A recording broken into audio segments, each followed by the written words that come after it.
My parents skipped my wedding to join my sister on a beach vacation in Cancun. While I stood at the altar without them, they were sipping cocktails and telling everyone she was the one who mattered. My name is Sarah Mitchell, and I grew up in Columbus, Ohio, in a house where my little sister Emma was treated like the sun and everyone else just orbited around her. I am a nurse at a local hospital, and I have spent most of my life trying to prove that I deserved attention too. Emma was 2 years younger than me, and from the time we were kids, she got the new clothes, the bigger birthday parties, the encouragement to chase her dreams. I got told to be practical, to not make waves, to understand that Emma needed more support because she was, in my mother's words, more sensitive. I learned early on not to expect much. When I got into nursing school, my parents barely acknowledged it. When Emma dropped out of 2 different colleges and moved back home twice, they threw her a party each time just for trying again. I told myself it did not bother me anymore. I built my own life. I met Mark, an electrician with a steady job and a kind heart, and after 4 years together, he proposed on a quiet evening by the river. I said yes without hesitation. For once, I let myself believe that something in my life could be entirely mine, untouched by the old family patterns. I started planning the wedding with real hope, thinking that maybe, just maybe, my parents would show up for me the way they always showed up for Emma. I sent my parents the wedding date almost a year in advance. I called my mother personally to make sure she wrote it down. She said, "Of course we will be there, honey, wouldn't miss it." I believed her, because what reason did I have not to? Mark and I picked a small venue outside the city, nothing fancy, just enough room for close family and friends. Every dollar we saved went into making that day feel meaningful. About 6 months before the wedding, Emma announced she had booked a group trip to Cancun with some friends from her yoga studio. I did not think much of it at first. Then my mother mentioned that the trip fell on the same weekend as my wedding. I called her right away. "Mom, that's my wedding weekend." She paused for a second too long before answering. "I know, sweetie, but Emma already put down the deposit. You know how she gets when things fall through." I felt my stomach twist. "So you're saying you might not come to my wedding?" No, we'll figure something out," she said, though her voice did not sound convincing. Weeks passed and nothing changed. I brought it up again at a family dinner, hoping my father would step in with some sense. Instead he just shrugged and said, "Emma's had a rough year, Sarah. This trip means a lot to her." "And my wedding doesn't mean a lot to me?" I asked, my voice shaking. My mother reached over and patted my hand like I was a child throwing a tantrum. "Don't be dramatic, we're still your parents. We love you the same." But I had heard that phrase my whole life, and it had never once felt true. As the wedding got closer, I sent them the final itinerary, hoping the sight of real plans, real vendors, real dates would shake something loose in them. Nothing did. 2 weeks before the ceremony, my mother called to confirm that they had booked their flights to Cancun. She tried to explain it away, saying Emma needed them more right now, that Emma was going through something with her ex-boyfriend and needed family support to heal. I asked her directly, "Are you telling me you're choosing a vacation over my wedding?" She sighed like I was the unreasonable one. "It's not a competition, Sarah. You'll have Mark's family there. You won't even notice." That sentence stayed with me longer than almost anything else she has ever said. I hung up the phone and sat on my bathroom floor for almost an hour, staring at nothing, trying to understand how a mother could say something so careless to her own daughter. Mark found me there and just held me without saying a word, because there was nothing that could fix what had already been broken. On the morning of my wedding, I got ready in a small room with my bridesmaids, my future mother-in-law fussing over my hair like I was her own daughter.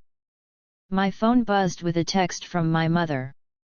It read, "Landed in Cancun, so beautiful here. Have the best day, sweetheart, we love you." Attached with a beach photo of her and Emma smiling with drinks in their hands. I stared at that photo for a long time. My chest felt hollow, like something had been scooped out of me. My best friend Rachel, who was also my maid of honor, saw my face and immediately took the phone from my hands. "You don't need this today," she said gently. "You have people here who actually want to be here." I walked down the aisle without my father beside me. Instead, Mark's older brother offered his arm, and I accepted it because I could not stand there frozen forever. I smiled through the ceremony because I did not want to give my absent parents any more power over my day than they had already taken. But underneath the smile, something in me was breaking quietly, piece by piece, with every glance toward the empty seats in the front row that should have held my mother and father. At the reception, relatives kept asking where my parents were, and each time I had to explain, my voice grew a little more tired. My Aunt Carol, my mother's sister, pulled me aside and said, "You know how your mom gets when it comes to Emma. Try not to take it personally." I wanted to scream. How was I supposed to not take it personally when it was my own wedding they had chosen to skip? 2 days after the wedding, my mother called, cheerful and sunburned, asking how everything went. I told her plainly that it hurt me deeply that they were not there. Her response cut deeper than I expected. "You're being a little selfish, don't you think? Emma has struggled so much, and you have always had it easier. Can't you be happy for her instead of making this about you?" I sat with the phone against my ear, stunned into silence. "Easier," I finally said. "I worked 2 jobs through nursing school while you paid for Emma's apartment. I planned my own wedding without your help while you were booking flights to Mexico. How exactly has my life been easier?" She had no real answer, just more excuses wrapped around Emma's fragile feelings. My father, when I spoke to him separately, simply said, "Your mother handles these things. I just go along with what keeps the peace." That answer told me everything about the family I had grown up in. Peace, in our house, always meant giving Emma whatever she wanted and expecting the rest of us to swallow our disappointment quietly. In the weeks that followed, the family narrative shifted in a direction that made my stomach turn. Relatives who had not even attended started calling me overly sensitive for being upset that my own parents missed my wedding. My cousin Denise told me at a family gathering, "You should try to let it go, family is family."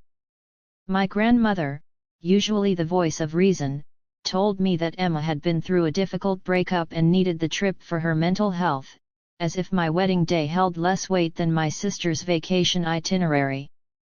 Nobody asked how I felt standing at that altar without my parents. Nobody acknowledged that I had spent a lifetime accepting less so that Emma could have more. I fell into a quiet kind of grief that I did not know how to explain to people who had not lived inside my family. Mark noticed the change in me first, the way I stopped answering my mother's calls right away, the way I flinched whenever Emma's name came up in conversation. I stopped sleeping well. I started replaying every birthday, every school event, every milestone where my parents had shown up late or not at all, always with some excuse tied to Emma. The wedding was not an isolated incident. It was the final straw stacked on top of 29 years of being told, in 100 small ways, that I mattered less. The emotional low point came about a month later, at Emma's birthday dinner, which my parents insisted the entire family attend.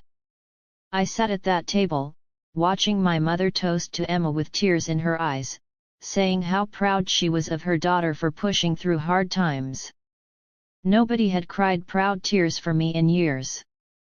I excused myself to the restroom and stood there gripping the sink, staring at my reflection, feeling like a stranger in my own family. That night, driving home in silence, Mark reached over and took my hand. "You don't have to keep doing this to yourself," he said quietly. "You deserve people who show up for you." Those words became the turning point I needed. I realized I had spent my entire life waiting for my parents to finally see me the way they saw Emma, and that wait had cost me pieces of my own self-worth. I decided I was done waiting. A week later, I called my mother and told her calmly that I needed space from the family for a while. She tried guilt first, then anger, then tears, but I held my ground. "I'm not punishing you," I told her. "I'm protecting myself. You made a choice on my wedding day, and I have to make one too."